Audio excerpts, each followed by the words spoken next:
Is Hong Kong dead? The Hong Kong that I knew is gone. We've had a lot going on in Hong Kong since last year. The protests started in June. Protests were really reaching a peak in September with the extradition bill. Then we get hit with the pandemic. I'm a freelance journalist in Hong Kong. I didn't expect Hong Kong to be having such a big protest in 2019 with hundreds of thousands, up to 1 million people showing up to the streets. You can see the whole CHK is covered with smoke. During lessons, our teacher will encourage us to explore more about these issues, like why could it impact Hong Kong as a financial hub? How does this bill affect Hong Kong's freedom of speech?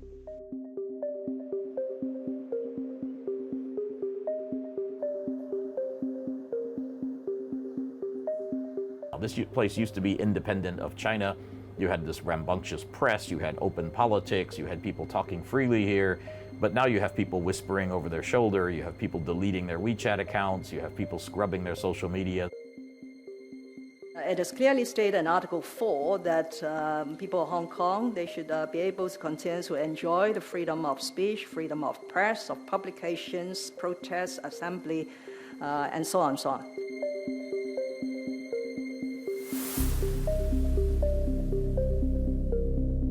Each time people took to the streets, the authorities in Hong Kong realized, oh wow, we've got to contend with the fact that people here don't put up with having their freedoms taken away. That all started to change, though, after Occupy, where I think then the central government in Beijing started to recognize Hong Kong was actually a bit of a problem, and they wanted it reined in. They've made Hong Kong into another city of China, where there are certain things you can't do, where the press is restricted. So that's not going to change, I'm afraid. So is it the death of Hong Kong? It's the death of Hong Kong that I knew. So there is a lot of uncertainty in the journalism circle as to where the red line might be. The police raid on Apple Daily headquarters was quite chilling for a lot of journalists. Certainly there is a degree of fear associated with that police raid, but we just have to continue doing our jobs.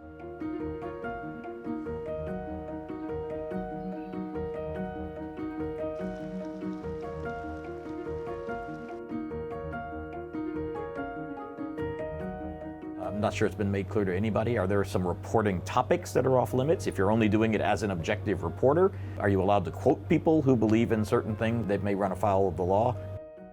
There have been quite a lot of concerns about self-censorship. We saw that Hong Kong's public broadcaster, RTHK, pulled down an interview with Nathan Law, a Hong Kong former lawmaker who is now in London because reportedly Hong Kong police want him for violating the national security law.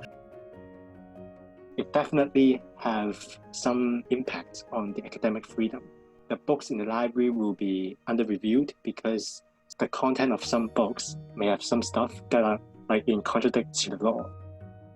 I put out a note to our students and our alumni and friends basically saying, look, we don't intend to do anything differently here.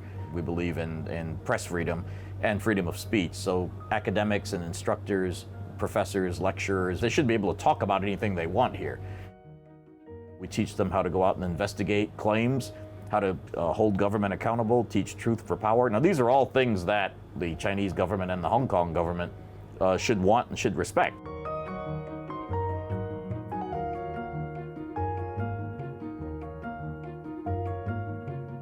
I've switched to a more secure messaging app. I've used better encrypted email services for sensitive stories. So there are steps that you can take to try to minimize the risk.